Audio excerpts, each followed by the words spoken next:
Koma Part 2. Kenapa mencintaimu sesakit dan sulit ini? Kenapa kakimu? Kok jalannya pincang gitu? Suara Arkan mengagetkanku. Lelaki itu sudah duduk di teras ketika aku berniat mengunci pintu. Ia beranjak kemudian membungkuk untuk melihat detail luka di punggung kakiku. Terkena pecahan gelas tadi, senggol saking nyenyaknya tidur. Sudah diobatin, kenapa nggak diperban? Ini baru mau ke apotik, setelah itu ke rumah sakit. Udah diteleponin mama suruh cepat. Lah kamu kenapa di sini? Disuruh ibu nganter kamu ke rumah sakit. Ibu bilang kamu kecapean. Lagian jalanan banjir, daripada naik taksi mending naik mobilku. Arkan berkata sambil mengarahkan wajahnya ke garasi. Ku ikuti arah pandangan Arkan. Sudahlah, aku sudah kalah. Toh sebenarnya Arkan sudah tahu mobil Mas Rambu di bengkel. Sedangkan satu lagi adalah mobil off-road. Tak mungkin aku ke rumah sakit naik mobil off-road. Menaiki motor juga tidak memungkinkan karena banjir.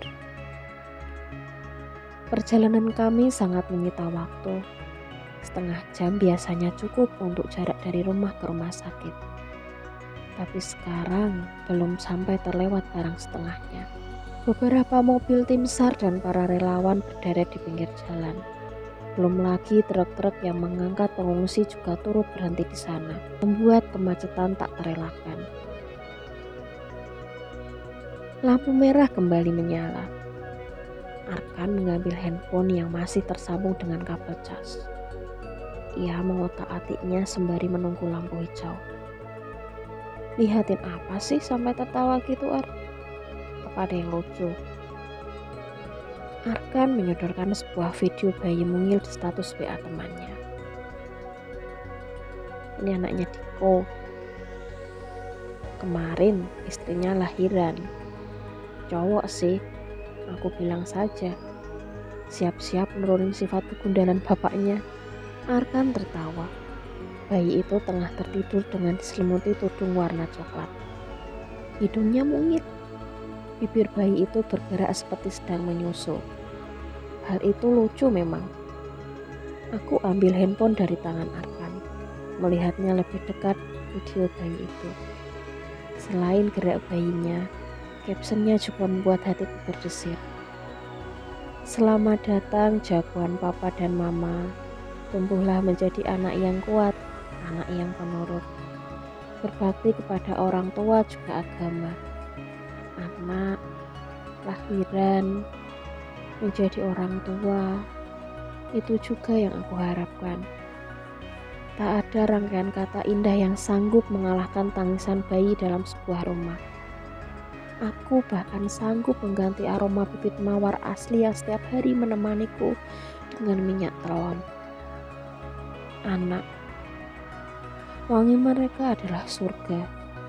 Kertas polos yang ingin sekali kuukir dengan banyak kisah. Cerita tentang cinta, kasih, juga ketulusan.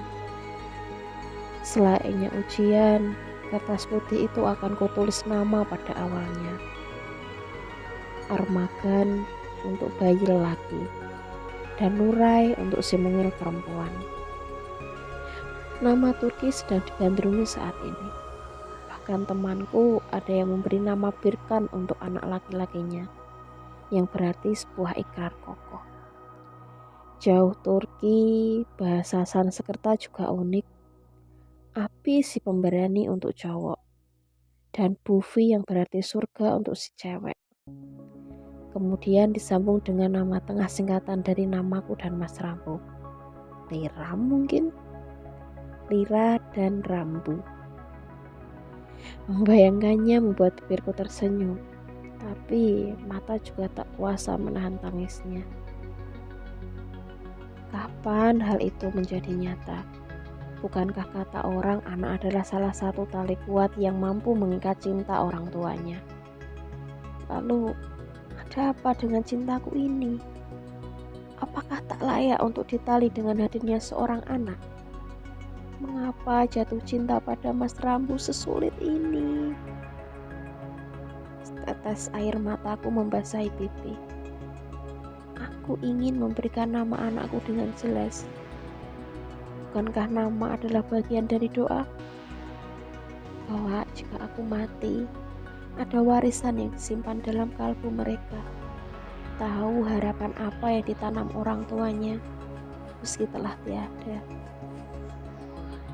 Jelas, aku ingin menyematkan nama-nama keluarga Adiarta, agar anak-anakku tahu dari mana asal-usul mereka. Ini kenapa dulu saat Mas Rambu meminang, aku memastikan orang tuanya memberi restu. Bagaimanapun hidup tanpa kerabat sangatlah berat. Tak ada tempat berbagi dan hal yang bisa dibagi. Ada keraguan pada diri mereka saat tahu sebuah kenyataan tentang anak yang hidup di panti asuhan. Sebuah tatapan prihatin hadir, meskipun lebih banyak terselip cemoohan. Aku merasakan hal itu. Dan jangan tanya lagi besarnya rasa senang saat keluarga Adiarta terbuka, menerima, bahkan bersedia menyatukan perbedaan antara Mas Rambu dan aku. Maka setelah bahagia itu, tertanam dalam benak betapa lucu-lucunya keturunan keluarga Adiarta. Ayah mereka bernama Malik Rambu Adiarta, seorang pilot tampan yang gagah dengan seragamnya. Ia pria yang identik dengan senyum menawan. Hal nyata yang membuat orang-orang menyematkan sebagai gelar pilot ramah. Menawan bukan? Anak-anakku pasti bangga, meskipun ibunya adalah aku. Wanita yatim piatu yang hidup di panti asuhan bernama Lira. Cukup Lira tanpa ada nama keluarga. Doa apa yang terselip di balik nama itu pun tak pernah ada jawabnya. Ibu panti bilang hanya sekedar memberi nama agar mudah dipanggil. Tidak mungkin kan aku memanggilmu bayi berkerudung biru, ucapnya suatu ketika.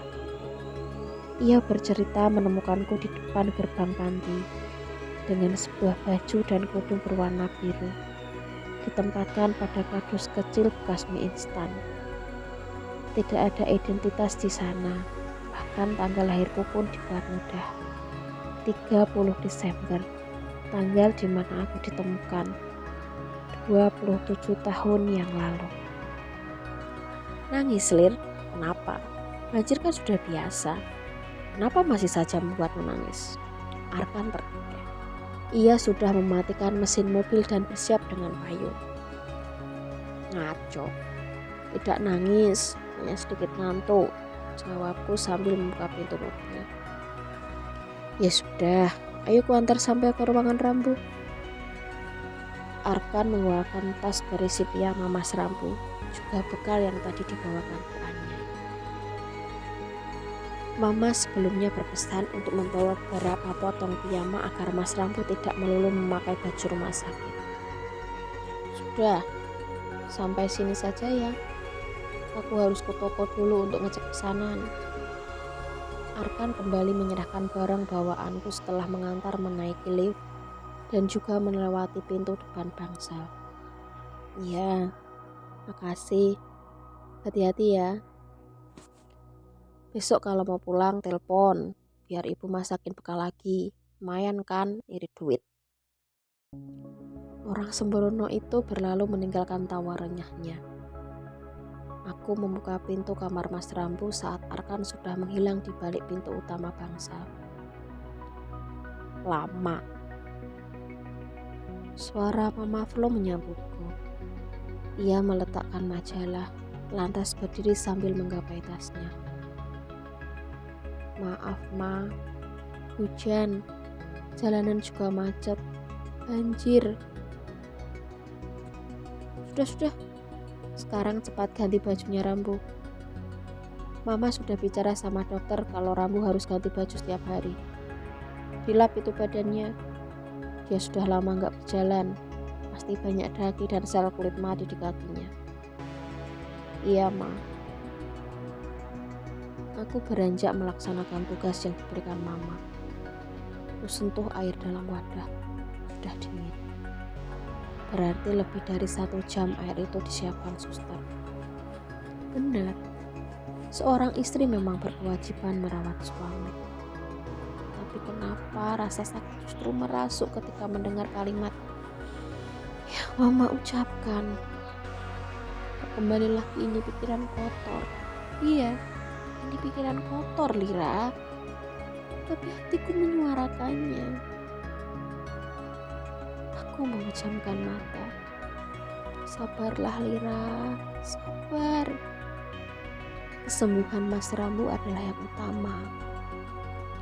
Aku beranjak untuk membuang air itu dan menggantinya dengan yang lebih hangat. Makanya kalau tahu banjir, jalan macet ke sini tuh lebih awal. Di rumah apa perlunya aja. Ini kamu kemalaman loh mandiin tubuh suamimu itu. Kira nggak dingin?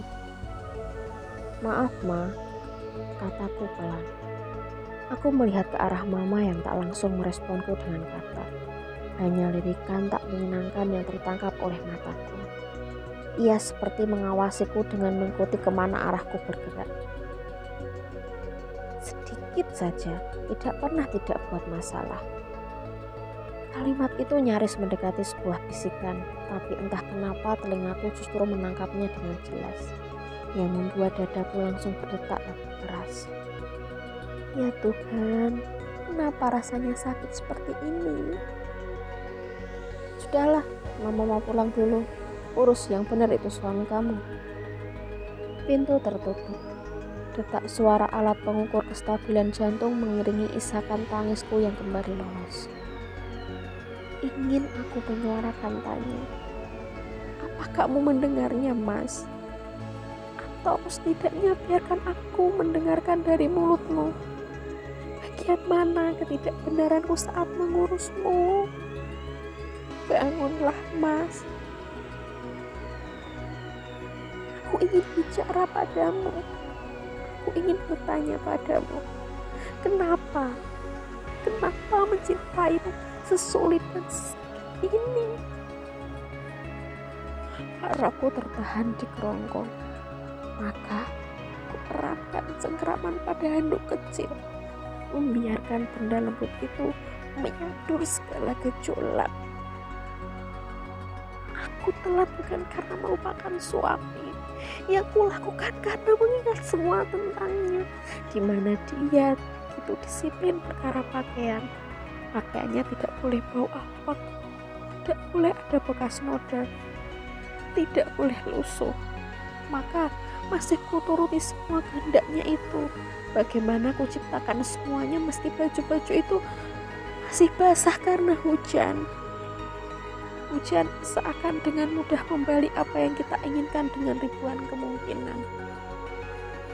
Piyama itu sudah siap. Aku menyetrikanya dengan menyemprotkan pewangi kesukaan Mas Rambu. Aku membawanya ke rumah sakit. Tapi di sini aku salah lagi. Entahlah siapa yang salah. Aku juga tak mungkin menuntut waktu tetap berpihak kepadaku. Maka disinilah aku masih menggenggam handuk kecil yang basah, masih terkuku sedih. Seperti inilah rasanya. Betapa nyata rasa sakitnya saat apa yang kita usahakan dengan sepenuh hati menjadi hal tak bermakna di mata seorang bernama tertua. Bersambung ke part 3, jangan lupa LKS ya, like, komen, dan share.